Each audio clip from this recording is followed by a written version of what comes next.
have a lifestyle. We have a life of sanctification to live because we are in covenant with God and we know His will. So let's see. A question in blue. For the Gentiles to begin their sanctification, because the Jews knew this law. They lived that law for many years. Sometimes they break it and they violate it and God punished them. But generally, they know the law, and generally, this is the covenant God made with them, to be a treasured particular people, a holy nation, to teach the nations of the world, because they were to be the priests of the world, the nations, to a priestly nation to teach the world how to prepare themselves for God. That's why God chose Israel, to teach the other nations how to prepare themselves to face God, because God will one day come to the earth. And this, the Gentiles now was given an opportunity to come into that body in the New Testament. When Jesus, Yeshua, was preaching, Yeshua sent the disciples in Matthew chapter 10 and Luke 10. Yeshua said, do not go into the way of the Gentiles. Don't go into the way of the Gentiles, nor into the way of the Samaritans, but go first to the lost sheep of the house of Israel. That's where Yeshua sent his 12 disciples. Don't go into the way of the Gentile. The time has not come yet for you to go to the Gentile. Don't go by them yet. The time may come yet. He said, don't go there yet. And when Yeshua was preaching, throughout his 3 years and 6 months when he was preaching, remember, Yeshua didn't preach to no Gentile. Not one. Yeshua didn't preach to no Gentile. To prove it, there's a young lady that came to him, a Syrophoenician young lady. She came begging Yeshua. Yeshua, please. My daughter is home, grievously vexed with the devil.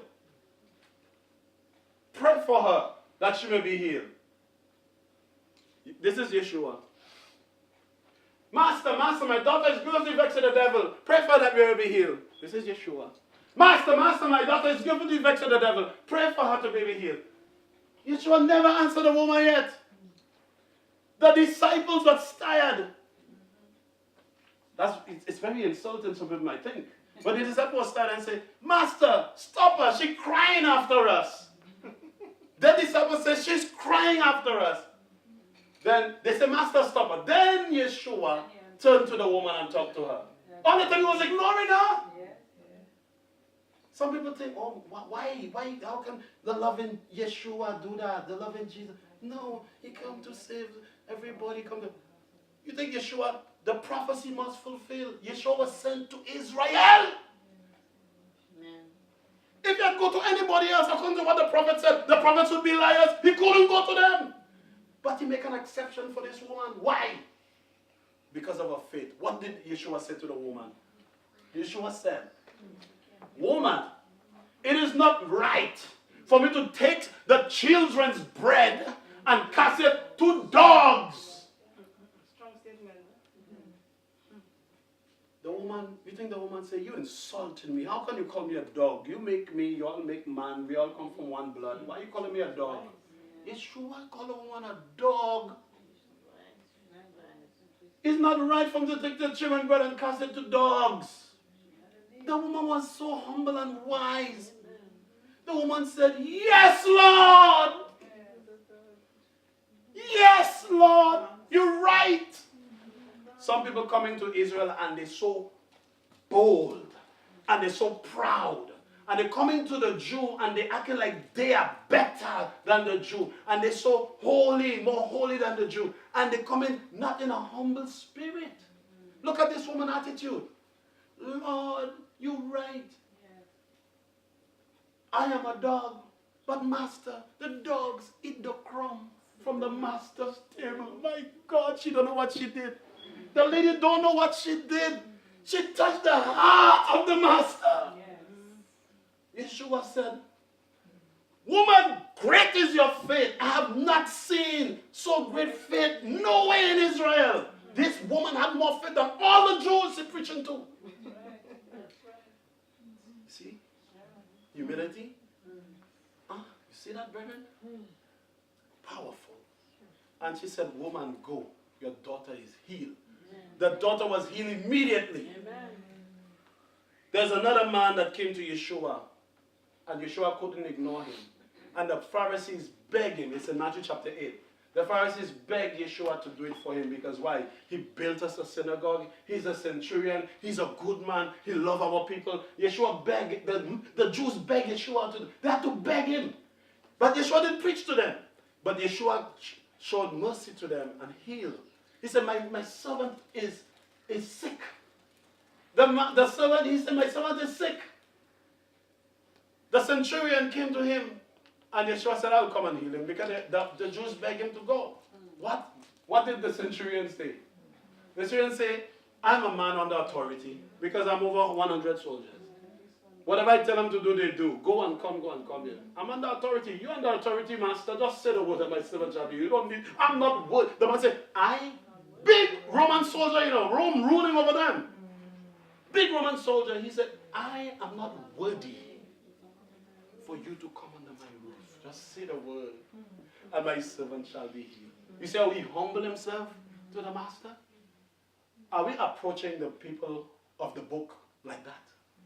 Or we think we're so much better than them?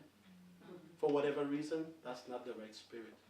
I have experienced how I speak to Jewish people, even though they're not obedient, even though they're not observant, and I'm more observant than them, but I speak to them, you're the people of the book. You are holy people. You are children of God. When I speak to them, I have seen Jews cry in front of me, and they cry, and they want to take me to Jerusalem, because nobody make them ever feel that way, because normally people hate them. And I have an opportunity to see almost every Jew I talk to in the islands, they cry. I can tell you that. They cried in front of me, because that's the right approach. I provoke them to jealousy. And they want to change. They wanted to change. And they loved me. And they want me to be part of their family. That's how they respond to me. That's my experience with Jewish people. Because of how I approach them. Because I understand a very important thing. Because God's promise can never go void. God is not man that he should lie. Neither the Son of Man he will repent. So these two individuals, Yeshua healed them. Yeshua listened to their request. There's only two Gentiles Yeshua had dealings with. There was no other Gentile, because he was sent to Israel. That's what the Bible says. All the prophets says that. And he couldn't break it. But he made an exception to these two individuals because of their faith. And you will always see, exceptions was made for Ruth because of her faith. Exceptions was, because remember, God said to Israel, a Moabite cannot enter the tabernacle in the 10th generation because of what they do to you when you was living in Egypt. But there was an exception for Ruth. She was a Moabite. And she became the mother of the Messiah.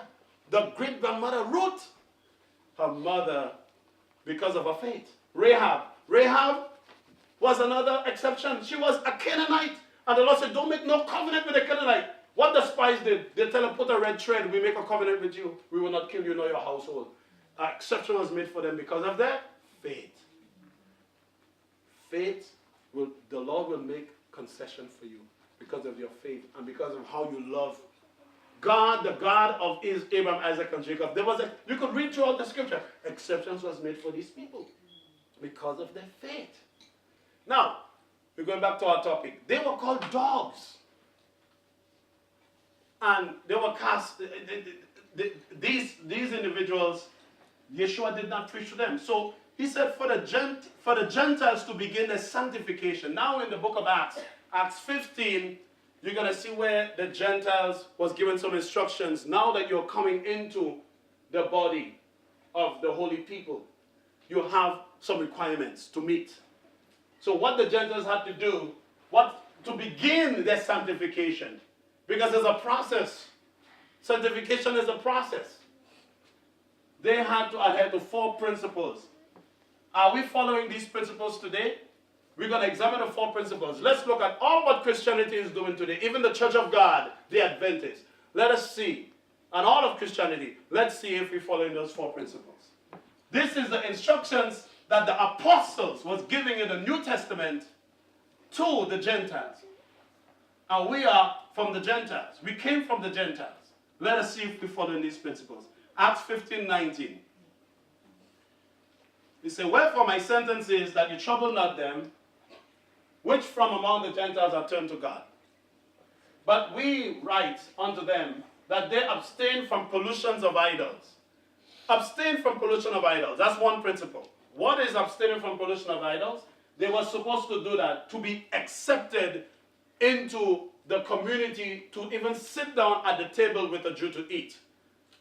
To keep the feast with them, to keep the Shabbat with them, to go into the synagogue. These are the things that they were. So they had to abstain from pollution of idols and from fornication, which is sexual immorality, adultery, incest, bestiality, any form of sexual sin. They had to abstain from that. To sit with it, to be among the chosen people, to be with the apostles, to be part of the community. They had to do this. And from things strangled. Do you know if the meats that you're eating, if they were strangled meat? Are you sure about that? And who are you depending on to certify that for you? That the meat wasn't strangled. And from blood. What does it mean to abstain from blood? And many people believe is, I don't drink blood. I don't eat blood pudding. Because that's the thing we used to do. My father used to kill a cow every Christmas. When I was young, raised up in St. Lucia, St. Thomas, he bring the tradition all the way to St. Thomas. And with the blood, they would make blood pudding. I would eat the blood pudding. So you know you're eating blood. Because you make the pudding with the blood. And without the blood, there's no blood pudding. It's going to just be pudding. But there's not pudding you're eating blood pudding. So, you know, we used to, with a lot of pepper in that to take away the scent because blood have a smell, you know. Blood pudding. It was good, right? But this is an ancient African and a ritual from a pagan ritual of eating blood. So these four, we're going to examine these four principles. And then they keep writing, they said, for Moses, in old time, have in every city them that preach him, because being read in the synagogues every Shabbat. Because the Gentiles would go to the Shabbat and hear a reading of Moses. Because remember, in those days, everybody didn't have a Torah. Remember, in those days, it was very expensive to write a book. A Torah. So for them to hear the teaching of the Torah, they had to go to the synagogue. They wouldn't hear it nowhere else. Not today like we have a Bible in our house. So then they would hear what they were instructed to do when they go to the synagogue. That's why he say, for Moses in old time, in every city, them that preach him being read in the synagogues, every Sabbath day. And it's an ancient custom. Yeshua even went to the synagogue, Luke 4:16, and read the Torah every Shabbat, Luke 4:16. As his custom was, he went to the synagogue and stood up for to read. Paul did it in Acts chapter 18, verse 4, and also Acts 17:2. Every Shabbat, Paul was in the synagogue to hear and to read the Torah. And the Gentiles would go to the synagogue to hear the reading of the Torah to find out what they're supposed to do. So you understand why the going to the synagogue was so important at the time. Without going to the synagogue, you wouldn't be able to hear the word of God or read it. People didn't have that in their house like we have today. It was very expensive to write a Torah. And the first Bible that was translated in the 1500s by John Gutenberg was sold for $200,000 in the United States. So you can imagine, that's in the 1500s. Imagine in the year 3380. In that year, how expensive it would be. You understand? So let's go.